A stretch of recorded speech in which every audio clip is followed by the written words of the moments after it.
तो बीती रात ईरान ने फिर इजराइल पर हमले किए, मिसाइलें दागी है। ईरान की यह कार्रवाई लेबनान में हो रहे इजराइल के हवाई हमलों के जवाब में है। लेबनान में बच्चों और निर्दोष लोगों को निशाना बना रहा है, यह कहना है ईरान का। और कल ही उसकी ओर से कहा गया और तब यह जानकारी आई कि सुप्रीम काउंसिल ने ऑपरेशन 2 प्रॉमिस 5 की मंजूरी दे दी है। इजराइल पर ईरान ने बड़ा हमला किया है। इसके पहले इजराइल ने कल जिस तरह से लेबनान के बेरूत में दाहिया इलाके में, टायर इलाके में हमला किया था, उसकी जवाबी कार्रवाई के रूप में ईरान की ओर से बयान आया। ईरान ने कहा कि ये हमले मंजूर नहीं हैं क्योंकि अमेरिका और ईरान के बीच हुए सीज फायर में सबसे बड़ा समझौता लेबनान पर हवाई हमलों को रोकना था। यहां तक कि लेबनान और इजराइल के बीच में वॉशिंगटन में 2 दौर की बातचीत हो गई। इजराइल का दावा है कि ईरान की ओर से किए गए सभी मिसाइल हमले हवा में निष्क्रिय कर दिए गए हैं। इजरायली सेना का कहना है कि ईरान को इस हमले का करारा जवाब मिलेगा, लेकिन लेबनान में इजराइल के हवाई हमलों का जवाब देते हुए ईरान ने बीती रात यानी अब से कुछ घंटों पहले ही इजराइल पर मिसाइलें दागी हैं। उत्तरी इजराइल को निशाना बनाया गया है और ईरान की ओर से कहा गया कि लेबनान पर हमला सीज फायर को तोड़ने की प्रक्रिया और ऐसे में जवाबी कार्रवाई होगी। ईरान ने कहा कि अगर इजराइल अब इस पर पलटवार करता है, जवाबी कार्रवाई करता है, तो और भी घातक हमला होगा। इजराइल का कहना है कि उसके एयर डिफेंस सिस्टम ने ईरान के सभी मिसाइलों को नेस्तो नाबूद कर दिया। लेकिन 100 दिनों के बाद 28 फरवरी जब वो वक्त था जब अमेरिका और ईरान ने साझा ऑपरेशन किया ईरान में, और 100 दिन बीतते बीतते जब ऐसा लगा कि अब ईरान और अमेरिका के बीच बातचीत होगी। ये तस्वीरें देखिए बीती रात किस तरह इजराइल के अलग अलग इलाकों में ईरान की IRGC ने तस्वीरें भी जारी की जब उन्होंने मिसाइल दागते हुए वो तस्वीरें दिखाई। और इसी के साथ साथ पूरे पश्चिम एशिया में सीरिया ने अपना एयर स्पेस बंद किया, इराक ने अपना एयर स्पेस बंद किया, ईरान के कई सारे एयरपोर्ट बंद कर दिए गए हैं। और इस बीच ऑपरेशन 2 प्रॉमिस 5 जिसके बारे में कहा जा रहा था कि ईरान की ओर से कार्रवाई होगी, इजराइल पर बड़ा हमला हुआ है। और ईरान ने यह भी कहा कि अगर अब इजराइल जवाबी कार्रवाई करता है तो पलटवार होगा, बड़ा हमला होगा।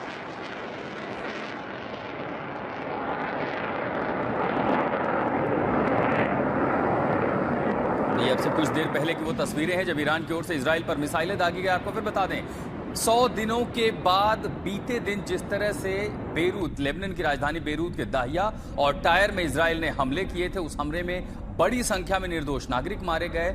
मारे जाने वाले में महिलाएं और बच्चे भी थीं। और उसी के बाद से ईरान की ओर से कहा जाने लगा कि इस हमले का जवाब दिया जाएगा। कुछ तस्वीरें हम आपको दिखा रहे हैं अलग अलग कि किस तरह ईरान की ओर से मिसाइलें दागी, जवाबी कार्रवाई की गई। उधर जैसे ही यह हमला हुआ तुरंत ट्रंप ने इजरायली प्रधानमंत्री बेंजामिन नेतन्याहू को फोन घुमा दिया। बेंजामिन नेतन्याहू से 2 टूक उन्होंने कहा कि इजराइल जवाबी कार्रवाई नहीं करे। आपको बता दें कि लगभग सप्ताह भर पहले भी ट्रंप और नेतन्याहू के बीच बातचीत हुई और तब उन्होंने कहा कि आपको रुकना होगा। दोनों के बीच तनातनी हुई और उसके बावजूद भी लेबनान में नेतन्याहू ने हवाई हमलों के आदेश दिए और वो हवाई हमले अब तक के सबसे भीषण हमलों में माने जा रहे हो, जिसके बाद ईरान की ओर से कहा गया कि वो जवाबी कार्रवाई करेगा। एक तस्वीर आप ये भी देख रहे हैं कि जब इजराइल के कमांड सेंटर में बीती रात एक बैठक बुलाई गई, इजराइल के प्रधानमंत्री ने रक्षा मंत्री के साथ मुलाकात की और संभावनाएं ये देखी कि क्या ईरान का हमला होगा, क्योंकि ये लगभग तय था। उधर तेहरान में इस हमले को लेकर के लोग सड़कों पर उतरे, अपनी सेना के साथ, देश के साथ वो खड़े हुए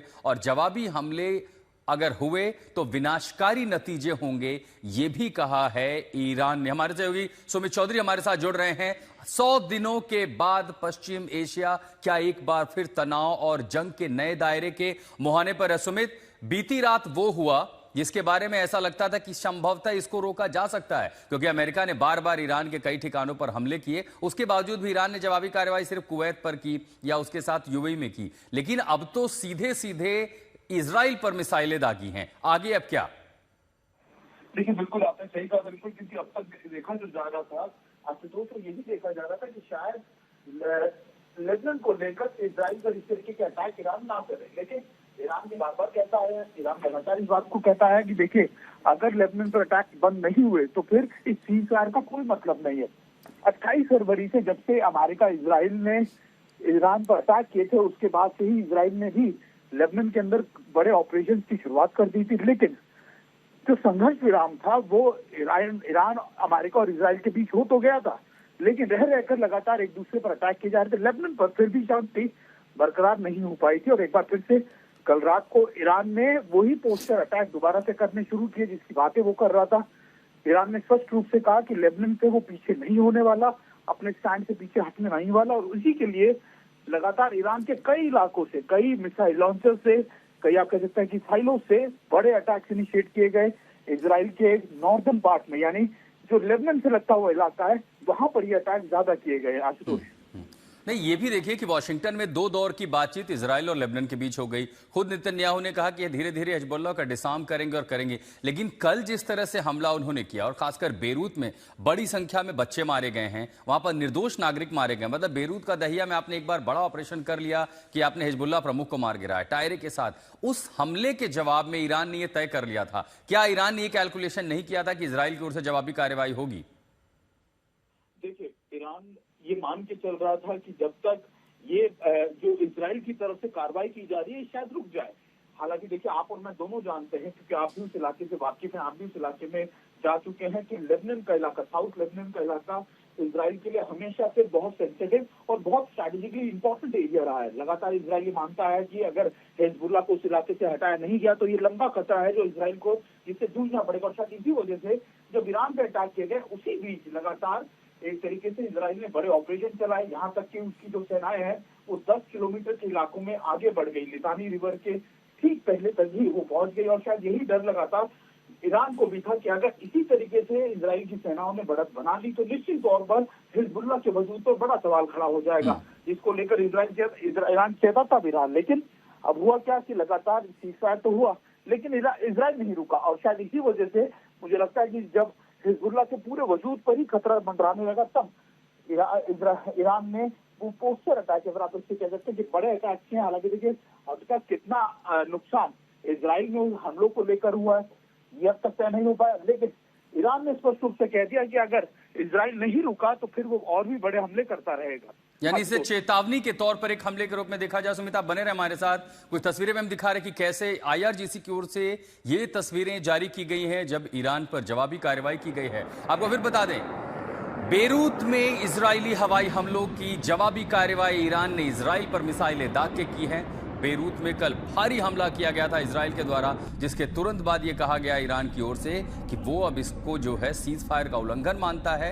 अमेरिका ईरान के बीच तय सीज फायर का ये उल्लंघन था और उसमें एक शर्त थी कि अब लेबनान पर हमले रुकेंगे। ईरान ने कहा कि वो लेबनान का साथ नहीं छोड़ेगा, और ये वो तस्वीरें हैं उस मौके की कि जब सीरिया और इराक से गुजरते हुए ईरान की मिसाइलें इजराइल की सीमा में प्रवेश कर रही थीं, और ये इजराइल में जब उसको इंटरसेप्ट किया जा रहा था। ईरानी मीडिया भी ये उसके हवाले से बड़ी खबर आई है कि मुस्तफा खामनेई यानी सुप्रीम काउंसिल ने उसे अनुमति दी थी, और सिर्फ मिसाइलें ही नहीं बल्कि ड्रोन भी दागे गए थे। अब पश्चिम एशिया के संकट में उसके तुरंत बीच ट्रंप और नेतन्याहू के बीच फोन पे बातचीत हुई है।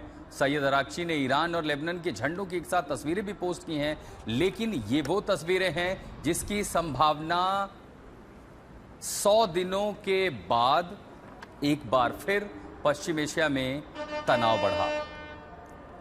अब इस तनाव को रोकने के लिए अमेरिका ने पूरी कोशिश की है, और इस बीच ये तस्वीरें देखिए, लेबनान और ईरान की तस्वीरें ईरान के विदेश मंत्री अब्बास अराक्ची ने साझा की हैं। इन झंडों की एक साथ तस्वीरें साझा करके एक संदेश दिया है कि ईरान लेबनान के साथ खड़ा है। हम लोग के बीच ईरान के सर्वोच्च नेता मुस्तफा खामनेई के सलाहकार मोहसिन रिजाई का भी बयान आया। उन्होंने कहा कि ईरान ने बार बार चेतावनी दी थी कि युद्ध विराम के उल्लंघन और लेबनान पर हमलों को बर्दाश्त नहीं किया जाएगा। हमलावरों को आज रात इसका जवाब मिल सकता है। तो ईरान के कई सारे बड़े चेहरों की ओर से कल ही चेतावनी भरा वो संदेश, और देर रात होते होते ईरान ने मिसाइलें दागी इजराइल की ओर से। ईरान ने कहा कि वो लेबनान के साथ खड़ा है, लेबनान में हो रहे हमलों को लेकर के वो चुप नहीं बैठेगा। लगातार ईरान चेतावनी दे रहा था कि सीज फायर की शर्तों का उल्लंघन इजराइल की ओर से किया जा रहा है। बार बार लेबनान में लगातार हर दिन लगभग लेबनान के किसी न किसी शहर पर ये हमले होते रहे।